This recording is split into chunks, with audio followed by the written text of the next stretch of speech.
Hey guys! So today, dahil malamig ang panahon, we are going to eat pho. It's a famous soup ng mga Vietnamese. So, let's go! Samahan nyo kami. Kasama ko ang aking asawa. Bangko muna. Bangko muna? Bangko. Okay. Taas ng araw pero malamig ang panahon dito. Fall na ba, tatay? Fall? Yeah, it's fall. It's fall It's season. almost winter. Kapela. December 20. December 20. Ay, ang ganda oh. Iba-vlog ko yan mga kapatid, yung mga Christmas light dito sa neighborhood namin. Walang gano'n Eh, may mga Christmas light din na iba-iba dito sa iba. Nakadaanan ko nung nakaraang araw. Ang gaganda man. Mostly talaga dito, decoration ng Christmas ang ginagawa nila eh. Pero, Hindi na, wala na. I mean, kukonti. konti na lang yan. Konti na lang. Iilan lang. So, Sunday ngayon dito, kaya medyo tahimik ang mundo. Lahat ng tao nanonood ng football. Sports Sunday. O kaya nasa family nila. So it's already 2:30 in the afternoon. Hindi pa kami kumakain. Pero okay lang kasi late na kami kahapon nag midnight snack. Midnight snack namin rice and tinola. I think that's like 4:30 in the morning. O, di ba? Kaya ngayon pa lang kami nagising. So kakain kami sa pho restaurant. Pinaka masarap na soup, lalo na pag summer. Natay? Restaurant. Pho. Yeah, but that's not the name of the restaurant. I know. Ano kasi pangalan? Doon sa Costco tayo pupunta, di ba? I like the soup over there kesa dyan sa Okrishma. Marami kasing Vietnamese restaurant dito eh. Saka marami rin yung yung kahit na marami silang mga restaurant na Vietnamese, iba-iba pa rin yung lasa ng soup nila pagdating sa pho. I think dahil yung sa ingredients kapag ginagawa nila yung soup. Matagal daw gawin yun eh. Pinapakulaan daw ng halos isang araw yung beef. Kasi iba-iba naman ang sangkap ng pho. Ayan, tahimik ang mundo. Bago to. Apart. Now listen. Nakakuha rin kami ng parking sa wakas. Kahit na Sunday ngayon dito dahil holiday, grabe, ang hirap kumuha ng parking mga kapatid. Of course, unahan sa parking traffic. Malapit kasi ito sa sa Costco and maraming mga department store din dito sa lugar na to kung saan yung restaurant. Pero ito na yung aming restaurant na kakainan for today. Ayan. Hindi yan yung isa, yung House of Pho. Oo. This is the best pho soup here in San Jose. Thank you. Thank God.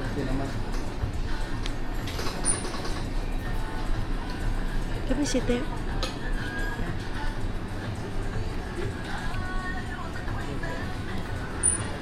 Come here. It's out. Here? Okay.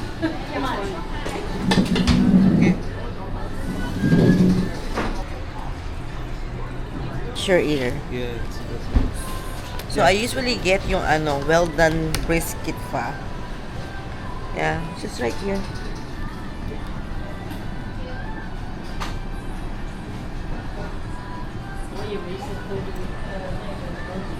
number 3 ako.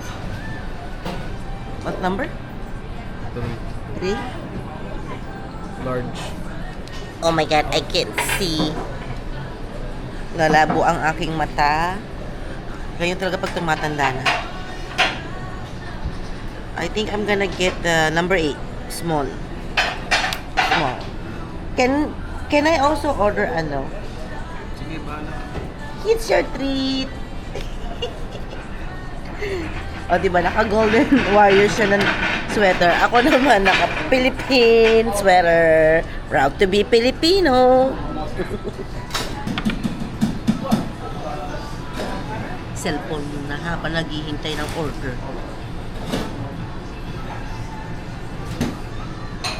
Number 4. Number 4. Oh, mine. Yeah, number 8. Thank you. Wow. So this is large pa and then mine is only small. Pero parang parehas lang sila ng size. And of course, I normally put this one. Anong sauce to, Tay? Yung pula. This is spicy.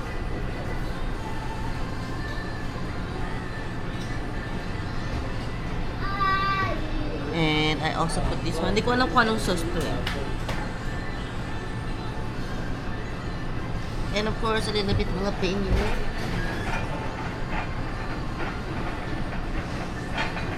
Nag-order din kami ng crispy shrimp roll.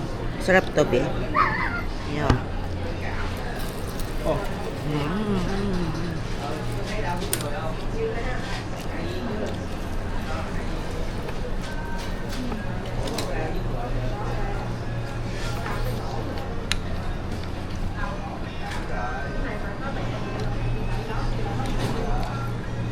You put lemon, Yeah, lime. lime. Kaya mo? Lakad na lang. Hindi mo. Ayoko. I don't normally put lime in my food. Spicy lang sa ano. Pinay akong sa kutsara.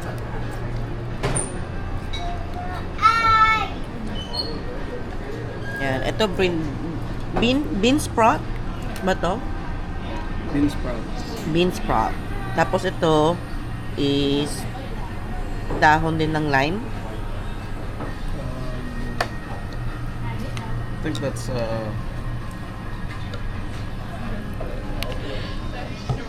Yan. Tignan mo gumawa siya ng soup niya. mint. Oo nga, mint siya. So, I usually get the, well done brisket pho. Tapos yung sa'yo, tatay, well done din siya. O mayroon siyang kasamang, tuwalya. May tuwalya.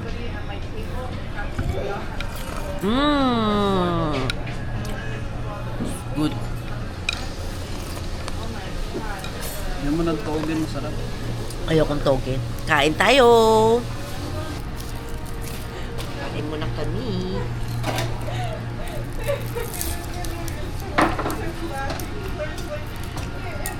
So good, mga kapatid.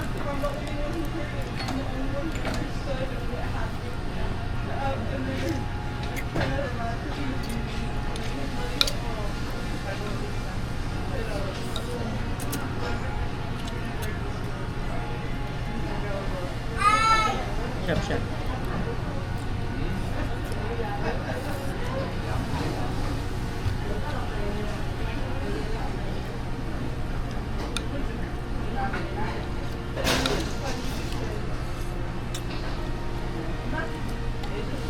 Dagdagan pa natin ng red sauce. Saka to. Anong tawag dito? I don't know. Pero masarap siya. Special sauce siguro nila yun.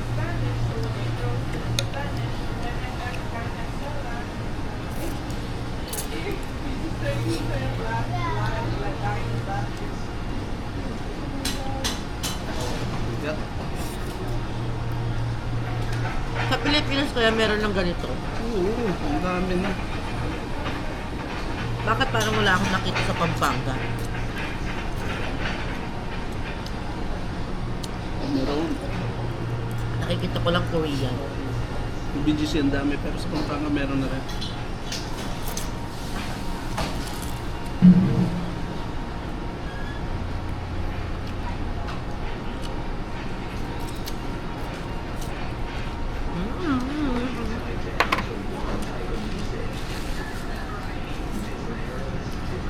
Magpapa-happy dance na naman ako sa tuwa.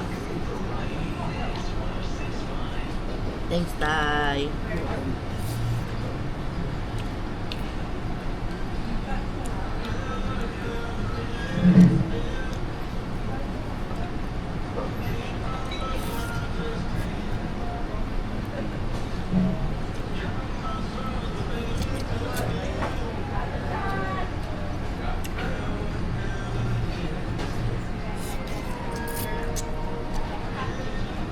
Iba yung noodles ko, no?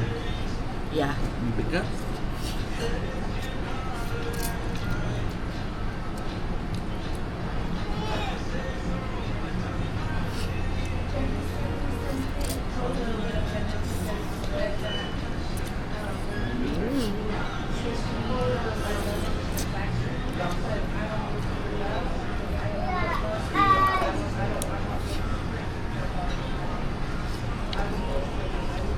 Mainit ang sabaw.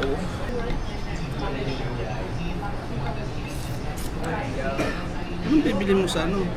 99. Lutuin mamaya. Hindi tayo kakain ng dinner? Dinner na to sila. La! Mamaya magutom ako mamaya. Hindi mo masyado ng... O sardinas. No. Wala lang pupunta. Hindi kasi ano. It's hectic traffic. May sibuyas na.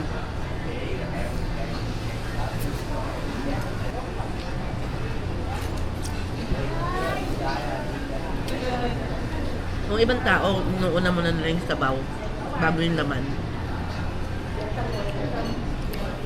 May Me too. I like laman muna. Love noodles. And then beef. busog na ako pag sabaw mo. Sarap.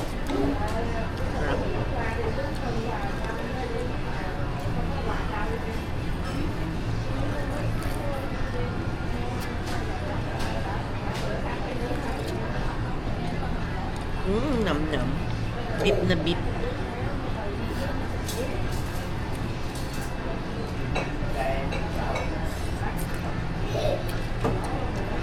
Alam mo, pag Christmas, parang Black Friday din yan. Marami talagang tao sa store. You just have to be patient when you look for the parking.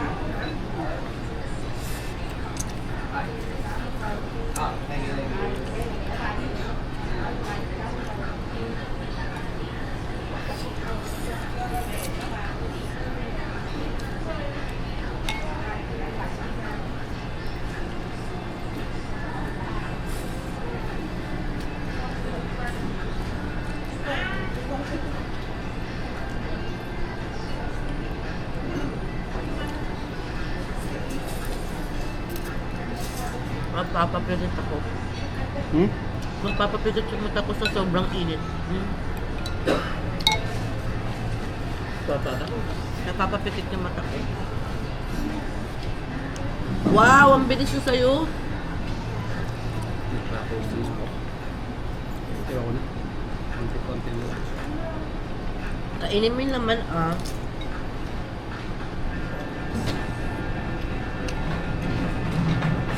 Tingnan niyo yung soup niya, ubos na agad. Ubos na yung laman. Ang dami pa. Parang hinikop mo lang ng isang minsanan, ha?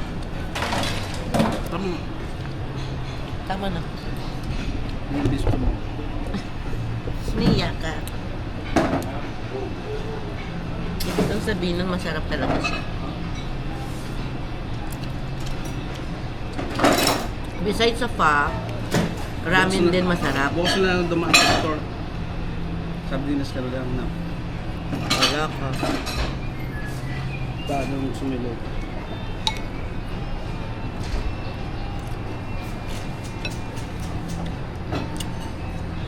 Hindi ko alam. Pero alam ko may repolyo ka doon. So balak ko nga sanang igisa yun. Kaso lang, ganap ako ng kapartner niyang isda. O kaya baboy. Alam mo naman hindi ako marunong kumain ng gulay na walang kapartner.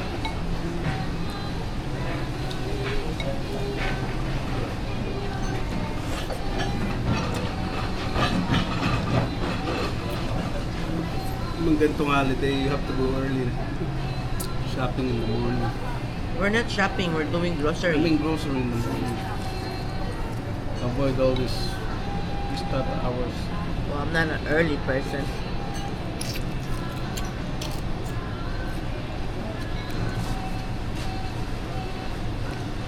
I'm pretty sure may parking yan. Malaki naman yung Oak Ridge Mall. Oh. No worry. Just eating. Done tayo. Yeah. If you can't find parking in 5 minutes, then let's go home. Deal? Ang bibili mo? Paulit-ulit gani. Isda. Sabi ko nga, anong gusto mong isahog ko sa repolyo? Baboy. O baboy, saka isda, o kaya pork chop. Partner ng gulay. Chop na lang.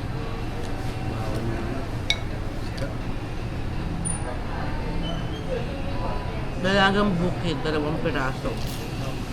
Mahal kasi. Kaya fried pampano. Ayaw mong pampano? I mean, I don't feel like it right now.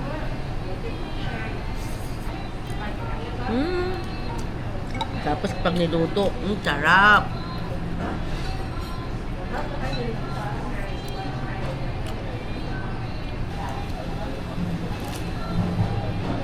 Eat the salad.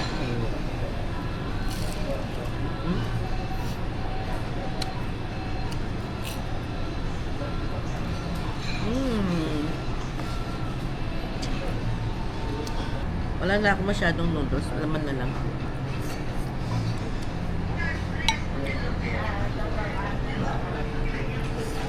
Ayan, wala nang kalaman-laman yung aking noodles. Si tatay medyo may laman pa yung kanya. Naiwan na lang beef. Sa akin wala na lang. Soup na lang talaga.